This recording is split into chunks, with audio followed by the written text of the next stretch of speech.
दोस्तों, कामयाबी सबके लिए बनी है, लेकिन कामयाबी के लिए सब नहीं। आज मैं ऐसे ही एक बच्चे की कहानी लेके आया हूँ जो हालात के आगे नहीं झुकते बल्कि हालात को अपने आगे घुटने टेकने पे मजबूर कर देते हैं। ठोकर तो दुनिया खाती है, मगर उनमें से कुछ लोग अपने आप को और भी बदतर बना लेते हैं। लेकिन कुछ लोग ऐसे होते हैं जो ठोकर खाने के बाद भी चलते हैं, क्योंकि ठोकर ही इंसान को चलना सिखाती है। और आज हम आपके लिए लेकर आए हैं ऐसे ही एक बच्चे की कहानी जिसने अपने दम पर खड़ी कर दी 25 लाख करोड़ की कंपनी। जी हाँ, 25 लाख करोड़ की कंपनी। तो चलिए शुरू करते हैं। हेलो दोस्तों, ये कहानी एक ऐसे कंपनी की है जिसका एक वुमेन बैग 8,50,000 रुपए, निक चैन 84 लाख रुपए का है। ये महंगी और अजीबोगरीब चीज बनाने वाली ब्रांड लुइस विटन, जिस पर आरोप लगा था कि उन्होंने ब्लैक अफ्रीकन को पिंजरे में कैद करके ह्यूमन जू तक खोले थे। बट इस महंगे ब्रांड को खड़े करने वाला एक 13 साल का बच्चा था जो अपनी सौतेली माँ से बचने के लिए अचानक घर छोड़कर 450 किलोमीटर के लंबे सफर पर पैदल ही निकल पड़ा था।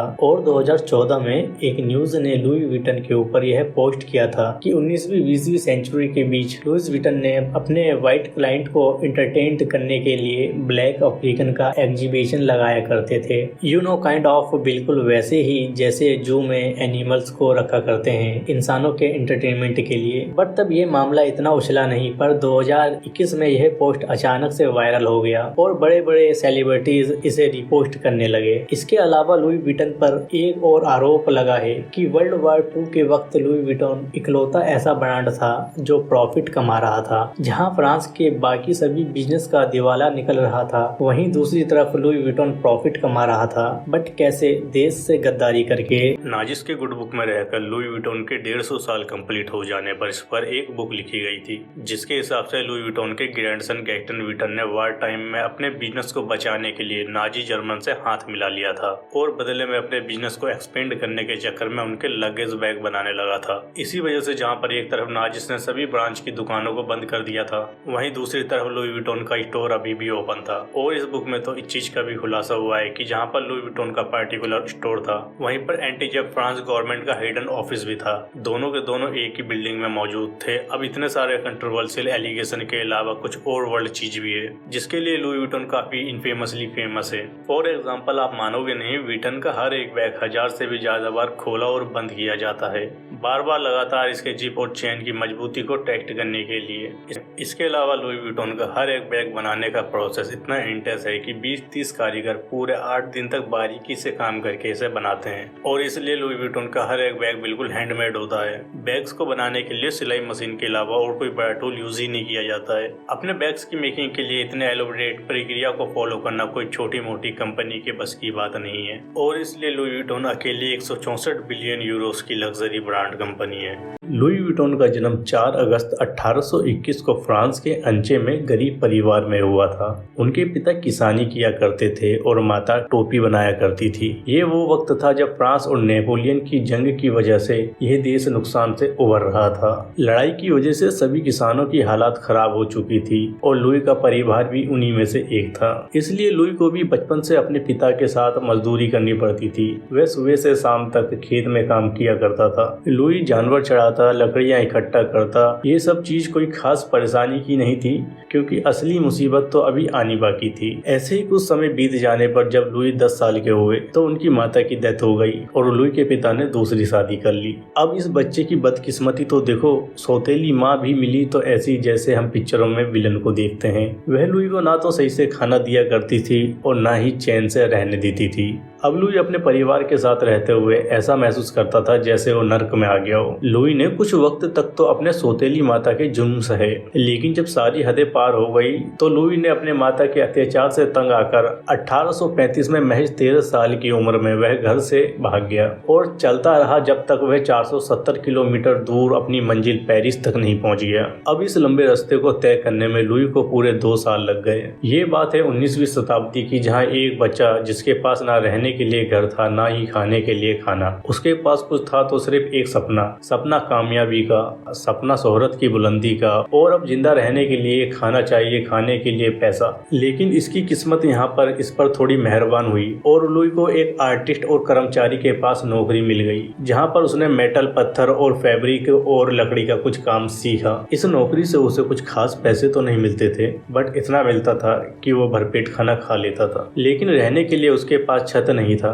वह अपनी रात एक कंबल ओढ़ कर लकड़ियों पर रात गुजारा करता था। लुई को यहाँ बेशक पैसे कम मिलते थे, लेकिन हुनर उसे वहाँ वो मिला जिसकी बदौलत उसने आज यह $1 बिलियन की कंपनी खड़ी कर दी। लेकिन अब उसका वक्त बदलने वाला था, क्योंकि इंडस्ट्रियल रेवोल्यूशन के चलते पेरिस में शुरुआत हुई थी रेल की, जिसकी बदौलत ट्रेवल्स अब बहुत ही आसान हो चुका था। लोग ट्रेन में दिल खोल के ट्रेवल कर रहे थे, लेकिन पैसेंजर्स को एक प्रॉब्लम अभी भी आ रही थी सामान लेकर जाने की, क्योंकि लोग ट्रेन में पेंटिंग, कपड़े और फर्नीचर जैसे सामान लेकर जाया करते थे। और लोगों की प्रॉब्लम कारीगरों के लिए एक बड़ा मौका था बड़े बड़े बॉक्स जैसे बनाकर बेचने का। कई लोगों ने तो यह बैग बनाना शुरू भी कर दिया था। लुई को अपने लिए एक बड़ा मौका दिखाई दिया। लुई कई तरीके की कारीगरी जानता था, जैसे लकड़ी, मेटल, पत्थर, लेकिन उसे तलाश थी तो सिर्फ एक मौके की, और वो मौका लुई को दिया मानसियर मरेकल ने। लुई को अपनी दुकान पर कारीगर के तौर पर नौकरी दी। वहाँ पर भी उसे पैसे तो कुछ खास नहीं मिल रहे थे, लेकिन कहते हैं ना, सोने को जितना तपाओ वो उतना ही शुद्ध होता जाता है। बस लुई भी वहाँ पर अपने आप को तराशने में लगा हुआ था, और उसकी मेहनत जल्द ही रंग भी लाई। जल्द ही वो मानसियर के ज्यादातर क्लाइंट्स के सबसे बेहतरीन पसंदीदा बॉक्स मेकर बन गया था। अभी उसका वक्त अच्छा चल रहा था, इसलिए शोहरत रुकने का नाम नहीं ले रही थी, और जल्द ही लुई इतना मशहूर हो गया कि फ्रांस की महारानी ने उसे अपना निजी बॉक्स मेकर बना लिया। लेकिन दोस्तों, वो कहते हैं ना, जिंदगी और बिजनेस एक समान होता है, दोनों में उतार चढ़ाव चलते रहते हैं। 1 साल तक महारानी के लिए काम करने के बाद लुई ने अपनी दुकान खोलने का फैसला किया, और इस तरह से शुरुआत हुई लुई विटन की, जिसे हम आज LV के नाम से जानते हैं। उस वक्त तक सिर्फ लेदर के रेक्टेंगल बैग ही बनाए जाते थे, जिनके ऊपर का हिस्सा डोम के आकार का हुआ करता था, जिसकी वजह यह थी कि बॉक्स के ऊपर पानी ना रुके और लेदर को कोई नुकसान ना पहुंचे। लेकिन यहाँ तो परेशानी ये थी कि बॉक्स को एक के ऊपर एक नहीं रख सकते थे। डोम के आकार होने के कारण यह ज्यादा जगह घेरते थे। इस परेशानी को लुई के एक आइडिया ने खत्म कर दिया। लुई का आइडिया इंडस्ट्री में क्रांति से कम नहीं था।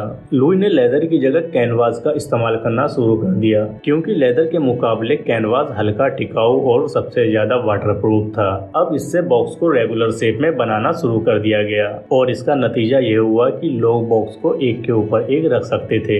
इसके अलावा वह देखने में और भी शानदार और मॉडर्न लगते थे।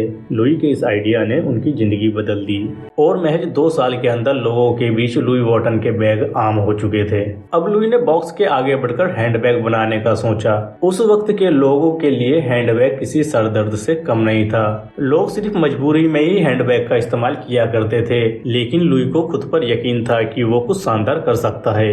उनके बैग लेदर की जगह कैनवास के हुआ करते थे, और उसने इसी का फायदा उठाया। कैनवास पर नए और एलिगेंट डिजाइन बनाने शुरू कर दिए। उनके इस आइडिया ने हैंडबैग को लेकर लोगों की सोच पूरी तरह से बदल दी। अब लेडी ने हैंडबैगों को अपने कपड़ों के साथ मैच करना शुरू कर दिया था। अब सब कुछ सही चल रहा था, लेकिन लुई को अब भी कुछ नया करना था, और उसे कुछ समझ नहीं आ रहा था। ऐसे में लुई ने अपने बेटे जॉर्ज की मदद मांगी। पिता की तरह बेटे का आइडिया भी किसी चमत्कार से कम नहीं था। जॉर्ज ने बॉक्स पर लॉक लगाने का आइडिया अपने पिता को दिया।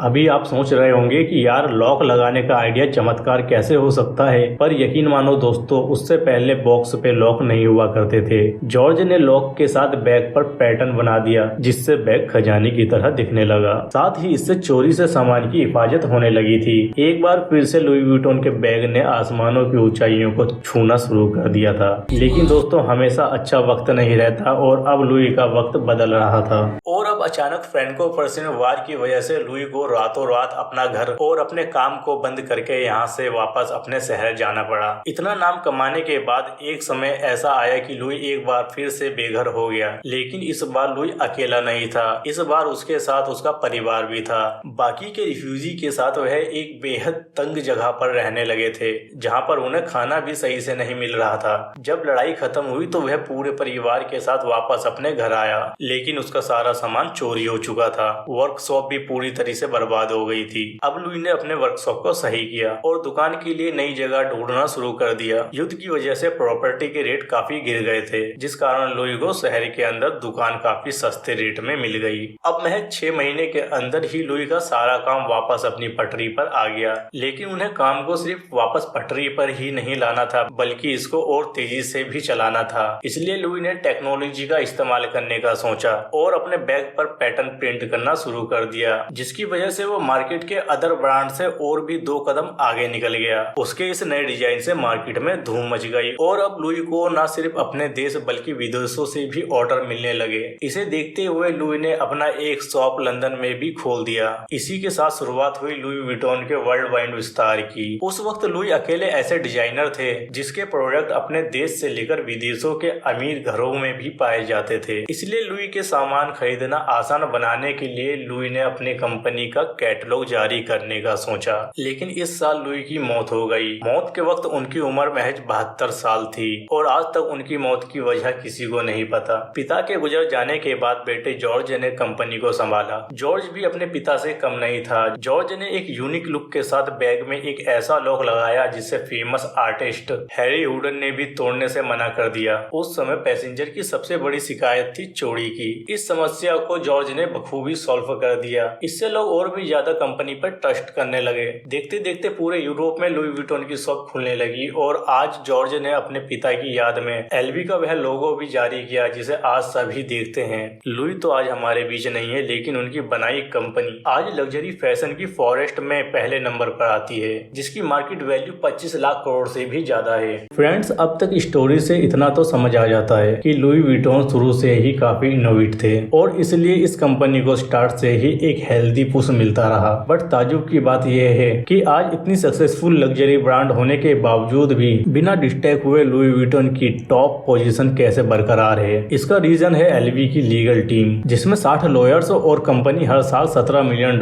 खर्च करती है सिर्फ और सिर्फ मार्केट में मौजूद फेक एलवी के प्रोडक्ट्स पर लीगल एक्शन लेने के लिए। ये क्वालिटी को भयंकर लेवल पर रेगुलेट करते हैं और अपने ब्रांड को लेकर एक्सट्रीमली सीरियस हैं। ये बिल्कुल नहीं चाहते कि मार्केट में कैसे भी करके इनकी थोड़ी सी भी गुडविल डाउन हो। इसके अलावा मैन्युफैक्चरिंग प्रोसेस सिर्फ और सिर्फ फ्रांस में ही होता है। एलवी का मानना है कि ऐसा करने से प्रोडक्ट की क्वालिटी भी मेंटेन रहती है और कस्टमर का ट्रस्ट भी बरकरार रहता है। और रिपोर्ट के हिसाब से एलवी के हर प्रोडक्ट का एक सेल्स टारगेट होता है, जिसके कंप्लीट होते ही वह प्रोडक्ट को मार्केट से विड्रॉ कर लेते हैं और फिर यह प्रोडक्ट या तो एम्प्लॉयज को दे दिया जाता है या तो इसे डिस्ट्रॉय कर दिया जाता है, पर कभी भी ये सेल्स पर नहीं लगता। अब इतना तो साफ पता चलता है कि कितना वेल प्लान बिजनेस है। लेकिन यहाँ पर एक और इंटरेस्टिंग फैक्ट है कि आज की तारीख में एलवी को कोई भी विटन फैमिली का मेंबर नहीं बल्कि एक आउटसाइडर चला रहा है। 1980 में एलवी बिजनेस विटन फैमिली के हाथ से निकलकर एक आउटसाइडर के पास चला गया था। लेकिन काफी इंटरेस्टिंग बात तो यह है, कंपनी का प्रॉफिट डबल कर दिया। हुआ ये कि जॉर्ज के 3 पोते थे